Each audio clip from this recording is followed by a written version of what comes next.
Hai gengs, apa kabar? Senang sekali berjumpa dengan geng semua. Salam kenal dan salam sukses dari BZenQ.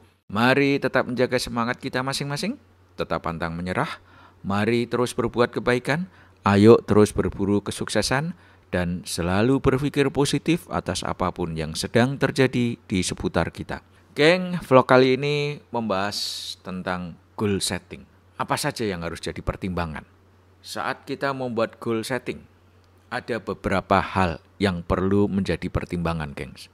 Yang pertama, yakni distribusi kurva Bell. Geng, bila kita perhatikan, di antara kita saat didorong untuk berani membuat goal setting, berani menetapkan sasaran masa depan yang kita inginkan, ternyata bila dicermati, ada 3 kelompok besar berdasarkan distribusi kurva Bell-nya. 3 kelompok besar ini sebagaimana yang terlihat, gengs. Yakni ada kelompok yang sebelah kiri, ada kelompok yang masuk tengah, dan kelompok yang sebelah kanan. Di mana distribusi populasinya, kelompok yang paling kanan jumlahnya paling sedikit, diikuti kelompok tengah jumlahnya paling banyak, dan kelompok kiri itu adalah terbanyak kedua. Distribusi kurva Bell ini menggambarkan apa, geng? Kelompok paling kiri, sebut aja sebagai kelompok A, itu adalah kelompok yang tidak memiliki goal, walaupun sudah didorong. Jadi inilah individu-individu yang tidak begitu peduli dengan gambaran masa depan yang diinginkan. Inilah kelompok yang seringkali mengatakan, udahlah gak usah terlalu mentarget-target segala. Biarkanlah apa yang akan terjadi, terjadilah. Sekali lagi, bila kita hidup tidak dalam kondisi kompetisi, tidaklah masalah kita tidak memiliki gambaran masa depan. Gak perlu risau kita tidak menetapkan gambaran masa depan yang diinginkan.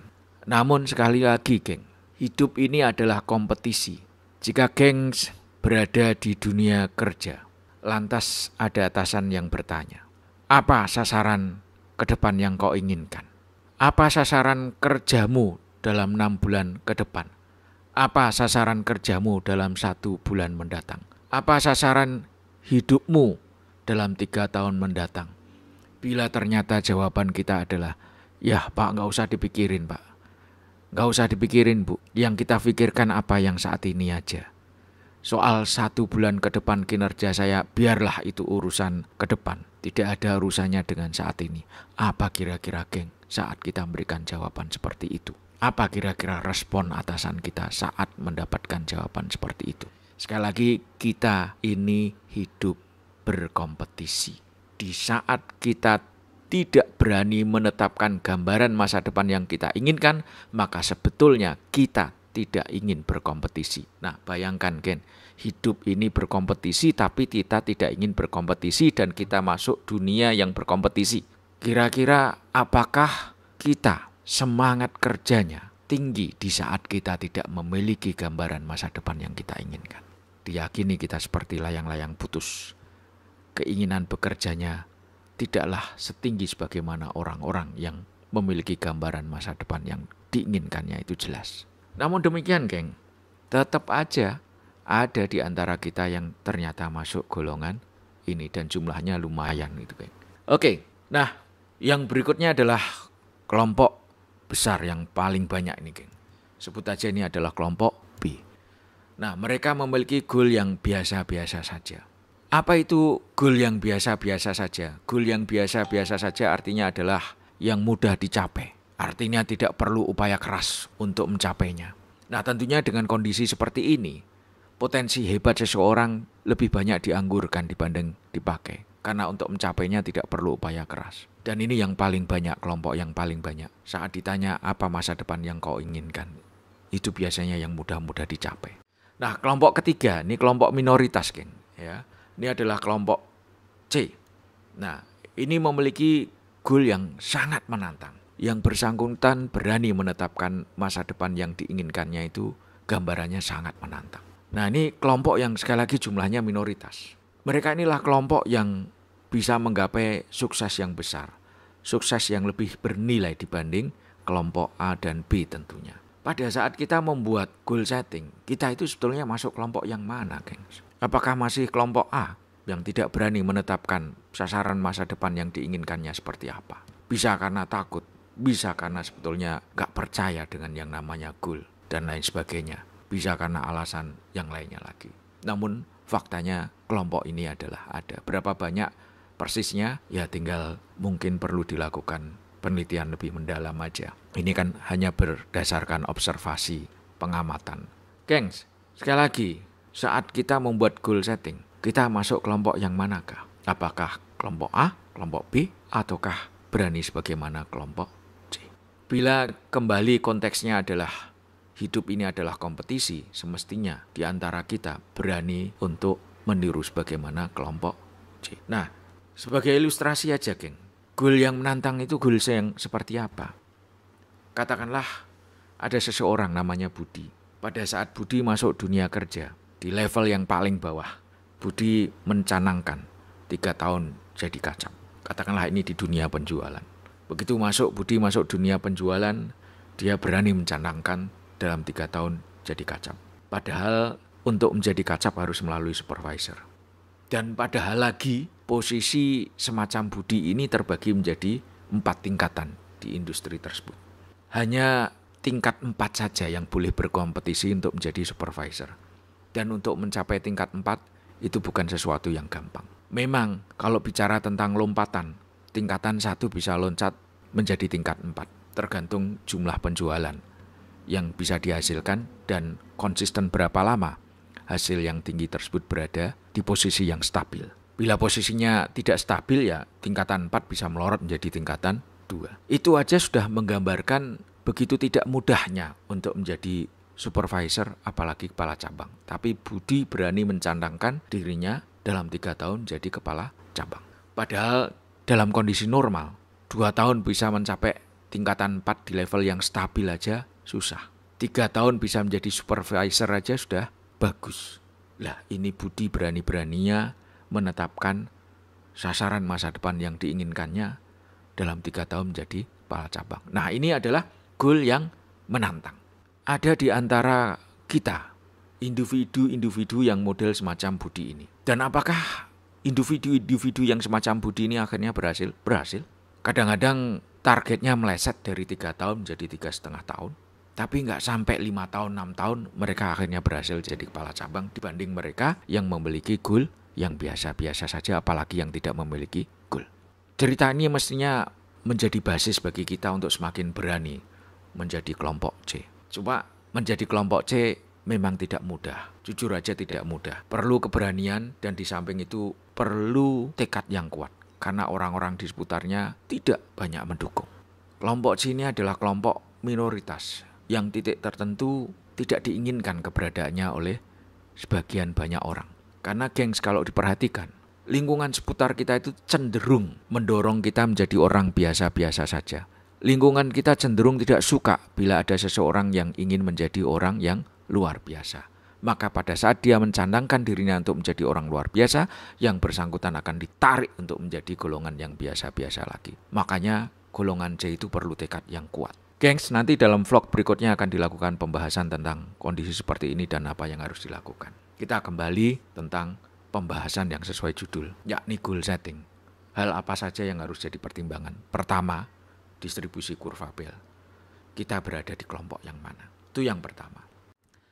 Yang kedua, gengs, pada saat kita membuat goal, sasaran masa depan yang kita inginkan, perlu dipertimbangkan adanya keseimbangan. Apa itu yang dimaksud keseimbangan?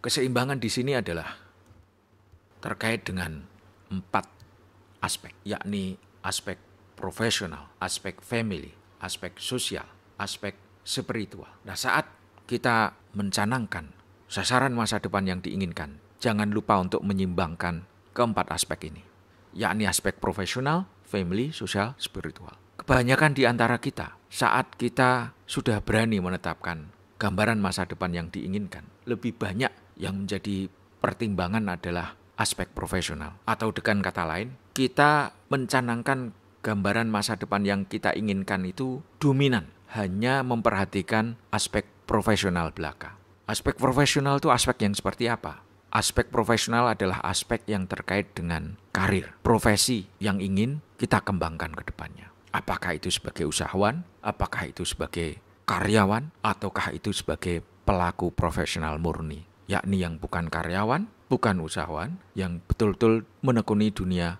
profesi, apakah itu seni, apakah itu olahragawan, ataukah itu profesi khusus lainnya seperti dokter, insinyur, dan lain sebagainya, arsitek, dan lain sebagainya. Titik tertentu sekali lagi, pada saat kita mengembangkan gambaran sasaran masa depan yang kita inginkan, kita terlalu fokus kepada aspek profesional.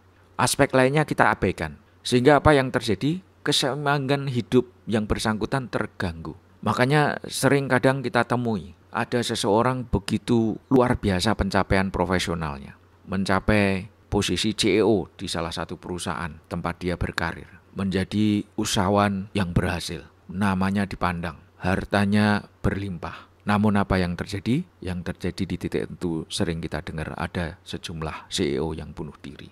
Ada yang keluarganya berantakan dan lain sebagainya. Nah, ini menunjukkan keseimbangan hidupnya tidak berjalan dengan baik. Karena apa? Terlalu mengejar gambaran masa depan yang diinginkannya hanya berbasiskan aspek profesional saja. Oleh karena itu, geng, ini memberikan moral message pada kita bahwa pada saat kita membuat sasaran untuk masa depan yang kita inginkan, pertimbangkan keseimbangan antara keempat aspek ini supaya hidup kita menjadi lebih damai, lebih bermakna, lebih seimbang, dan lain sebagainya. Jangan sampai satu sisi berhasil, sisi yang lainnya amburadul. Bisa mencapai karir profesional yang luar biasa, tapi hatinya kosong karena tidak diisi dengan spiritualitas yang semestinya. Itu adalah pertimbangan yang kedua. Yang ketiga, yang perlu menjadi bahan pertimbangan kita pada saat menyusun gambaran masa depan yang diinginkan atau disebutnya goal setting, itu adalah mengenai jumlah goalnya itu sendiri, geng. Pada saat kita membuat gambaran masa depan yang kita inginkan, maka jangan membuat sasaran gambaran masa depan yang kita inginkan itu terlalu banyak. Maksimal 3, boleh toleransi 4, tapi maksimal adalah 3, toleransinya 4 boleh. Nah, oleh karena itu pada saat membuat gambaran masa depan yang diinginkan, yang disebutnya adalah goal setting dalam konteks ini, carilah sasaran gambaran masa depan yang betul-betul sangat penting, amat sangat penting bagi kita. Apa kira-kira sasaran masa depan yang amat sangat penting menurut kita dari aspek profesional, family, sosial, dan spiritual? Fokuslah kepada hal yang amat sangat penting menurut kita. Baik konteksnya itu adalah aspek profesional, family, sosial, ataupun spiritual. Kalau kita sudah punya pasangan, diskusikan, itu akan lebih baik. Apa 3 goal utama kita yang bisa menyeimbangkan antara profesi, family, sosial, dan spiritual. Karena inilah yang akan menjadi garis finish yang ingin dituju. Nah, gengs, jadi pertimbangkan ketiga hal ini saat merencanakan goal setting baik untuk diri kita ataupun bersama pasangan kita. Distribusi kurva Bell, mau berada di mana goal kita ini? Apakah yang kelompok B atau kelompok C? Sekali lagi, ini tergantung gambaran sukses yang kita inginkan. Kalau ingin mendapatkan gambaran sukses yang semakin bernilai, gambaran sukses yang besar, maka beranilah untuk berada di kelompok C, walaupun itu tidak mudah. Perhatikan faktor kedua, keseimbangan, supaya hidup kita menjadi semakin bermakna, bernilai, tenang, tidak terlalu bergejolak atau bergejolak tapi ombaknya tidak tinggi, dan jangan terlalu banyak goal yang kita inginkan. Carilah goal yang amat sangat penting menurut kita. Maksimal 3, toleransi 4. Oke, gengs, sampai sekian dulu vlog kali ini. Mari tetap menjaga semangat kita masing-masing, tetap pantang menyerah. Mari terus berbuat kebaikan. Ayo terus berburu kesuksesan. Dan selalu berpikir positif atas apapun yang sedang terjadi di sekitar kita, agar dari diri kita selalu terpancar energi positif dimanapun kapanpun. Jangan lupa, geng, untuk like, subscribe, komen, share vlog ini. Terima kasih, sampai ketemu di seri vlog berikutnya.